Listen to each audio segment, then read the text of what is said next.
مولانا سے پوچھا جائے کہ آپ کا ہدیہ کتنا ہوا اور وہ خدا نخواستہ بول دے 5,000، پھر اس وقت اس کی شکل دیکھنے لائق ہوتی ہے۔ ایسی ایک جگہ میں نکاح پڑھایا تو میری عام عادت ہے ہی نہیں کہ ہم ان سے کہیں کہ آپ ہم کو 2,000 دیجیے یا 5,000 دیجیے، ہمیں پتا ہے کہ ان کی اوقات کتنی ہے، 1,000 سے زیادہ دینے کی اوقات ہوتی ہی نہیں ہے۔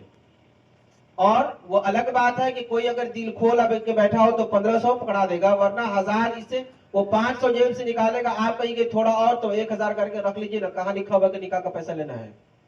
لیکن وہی لڑکا والا ایک چوری چماری کے اندر 5,000 10,000 15,000 20,000 کا موبائل دینے کو تیار ہو جاتا ہے۔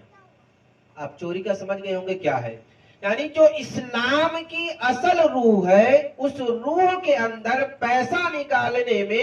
چہرے پہ شکن پڑ جاتا ہے۔ اور جو چیز غیروں سے ہمارے اندر آئی ہے، جسے ہم کہتے ہیں جوتا چوری کا رسم،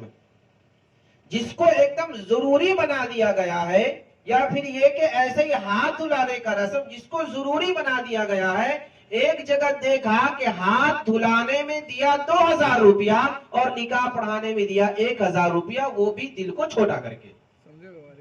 اور پھر اسی ایک بتایا آپ کو کہ ہم سے پوچھا آپ کتنا لیجئے گا، ہم نے کہا آپ کو جو دینا دے دیجئے، کہا کہ آپ بولیے، آپ جو بولیے گا وہ، ہم نے کہا صرف 2,000، تو کہا 2,000 کلے کا کیجئے گا۔ اور وہی بندہ اپنی سالی کو جوتا چورائی میں 10,000 روپیہ دیا، نکاح پڑھانے میں 2,000 دینے میں اس کی نانی یاد آ گئی،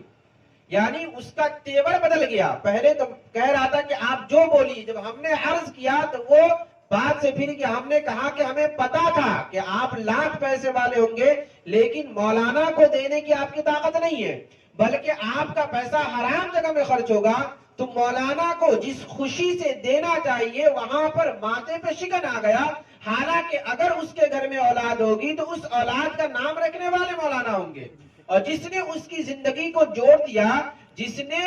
نکاح پڑھایا، اس کے نکاح پڑھانے کی وجہ سے اس کے بیوی کی بہن اس کی سالی بنی، تو جس نے اس کو سالی جیسا تحفہ دیا اس کو دیا 1,000، اور جس نے حرام کام کیا، چوری کرنے پر اس کی دلجوئی کر رہے ہیں، اس کو بڑھاوا دے رہے ہیں کہ تم نے بہت اچھا کام کیا، گھر کی ساری عورتیں خوش کہ ماشاءاللہ ہماری بیٹی چور بن گئی ہے، اور چوری کرنے پہ اسے 10,000 روپیہ مل رہا ہے۔ حالانکہ چوری کرنا بھی حرام ہے اور چوری کا پیسہ لینا بھی حرام ہے، اور یہ چوری نہیں، یہ تو سیدھے ڈاکہ زنی ہے، اور یہ سرے سے حرام ہے، حرام۔ آپ